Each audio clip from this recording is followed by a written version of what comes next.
Hay dolor de dos tipos. El dolor que te fortalece y el dolor inútil.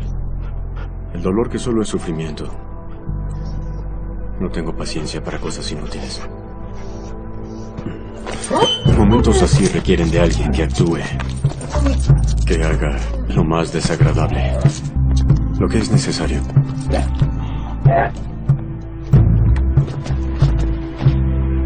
Listo.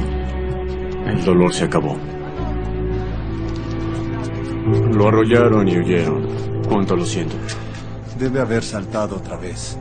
Steve se encargará de reportar el auto, y su personal lo va a buscar y lo encontraremos. Ted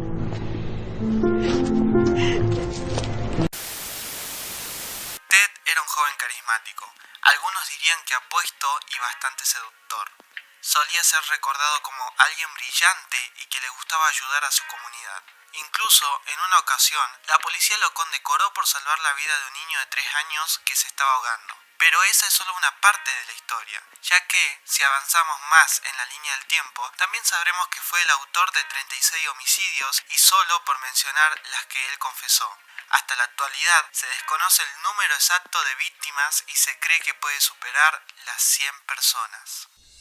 Seguro habrás escuchado el término psicópata o palabras como sociópata, asesino serial, psycho killer, perverso o antisocial. Pero, ¿es todo lo mismo? Hoy vamos a conocer un poco más sobre la psicopatía. Y para eso vamos a basarnos en el estudio de Pozueco, García, Moreno y Blázquez, ya que existen muchos libros y autores que difieren en su definición y características. Según los mencionados, muchas veces se comete el error de asociar la palabra psicópata con patologías mentales, como la esquizofrenia, la paranoia, la personalidad narcisista, la personalidad limítrofe o confundirlas con un trastorno antisocial. Esto puede ocurrir porque muchas veces el cine y la televisión crearon personajes en donde mezclaban todos estos conceptos. Entonces, uno termina generando la idea de que un psicópata es necesariamente una persona que está loca.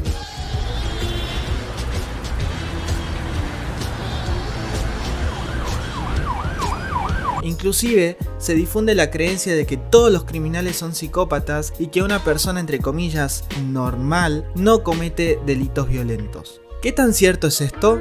En 1941, el psiquiatra norteamericano Herbert Milton publicó un libro llamado La Máscara de la Cordura, en donde afirmaba que muchos de sus pacientes se podrían clasificar como psicópatas, pero que no eran criminales. Estamos hablando de abogados, escritores, médicos, contadores y diversos profesionales que asistían a su consultorio. Muchos tenían rasgos clásicos de la psicopatía, pero no eran para nada violentos ni tramaban perpetuar un crimen. Papá.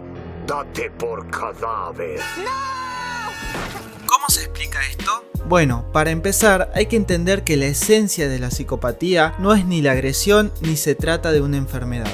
En palabras de Pozueco, es más una forma de ser y estilo de vida que en todo caso se podría comprender como un síndrome, es decir, como un conjunto de síntomas, pero que no necesariamente conllevan la connotación de trastorno. Características.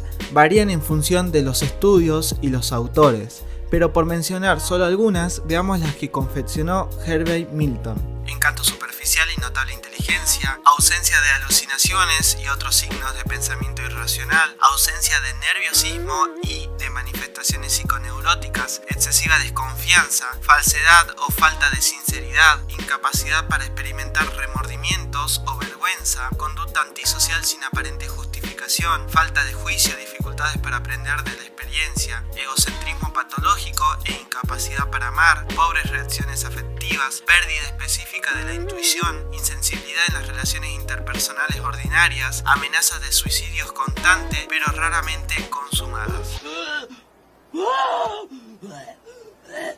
Y como dije, en realidad estas son solo unas cuantas, pero para el que quiera seguir leyendo, dejo en descripción el link del trabajo en el cual me baso para este video. Los autores aclaran que son pocos los casos de delincuentes que tienen psicopatías o un cuadro de psicosis, y aún así se proponen caracterizar cómo es la violencia en cada caso. Por ejemplo, en la psicopatía la violencia es instrumental, es decir, que es un simple medio para alcanzar un fin, es premeditada y a sangre fría. ¡Qué vista tan maravillosa! Jin, ¿Un helado? Mientras que en la psicosis podemos identificar una reactividad, impulsividad y que son cometidos a sangre caliente. Vamos a ponerlos en la mesa. Los secaremos y los cambiaremos. Serán nuestros muñecos. ¿Un psicópata es necesariamente un psicótico? Según los autores, el término psicosis se utilizó en el pasado de forma bastante generalizada para referirse a cualquier patología que causase un deterioro funcional importante. Esto quiere decir que abarca una gama de síntomas, como la alucinación, los delirios, lenguaje desorganizado, afectividad plana, etc. Y dependiendo de cuál predomine, se hablaría de uno u otro subtipo diagnóstico. También son pocos los casos de psicóticos que cometen crímenes violentos. Y dentro de esos pocos casos, si un psicótico cometiera un crimen producto de una alucinación, probablemente no se tomaría el tiempo de encubrir sus rastros de la escena, sino que el acto sería llevado a cabo como un fiel reflejo de su estado mental, es decir, de manera desorganizada. En cambio, en los psicópatas, la agresividad física es empleada solo cuando el encanto, la manipulación, las amenazas, la intimidación no les resultan efectivos para lograr sus propósitos, pero generalmente sí logran manipular a las personas. De hecho, existe una gran gama de psicópatas que no tienen nunca un contacto con la ilegalidad, sino todo lo contrario, suelen destacarse en sus labores, tener una amplia red de interacciones sociales y ser percibidos como buenas personas. Son los llamados psicópatas integrados. Tienen una gran capacidad para detectar necesidades en los demás, así como para identificar sus puntos débiles, y generalmente lo usan en pos de alcanzar sus ambiciones. Kevin, solo dame una oportunidad con un capital sólido como Kodak. Y créeme, Kevin, el único problema que tendrás será no haber comprado más. ¿Te parece justo? A diferencia de los que padecen trastorno antisocial de la personalidad, los psicópatas no suelen experimentar estrés ni actuar de manera imprevista. Para finalizar, podemos concluir que 1. Los medios de comunicación y las producciones cinematográficas suelen mezclar rasgos y síntomas de distintos cuadros, pero que lo terminan denominando de manera equivocada como una psicopatía. 2. La gran mayoría de los criminales no presentan enfermedades mentales. 3. Gran proporción de psicópatas se encuentran conviviendo día a día con nosotros y se los conoce como integrados. 4.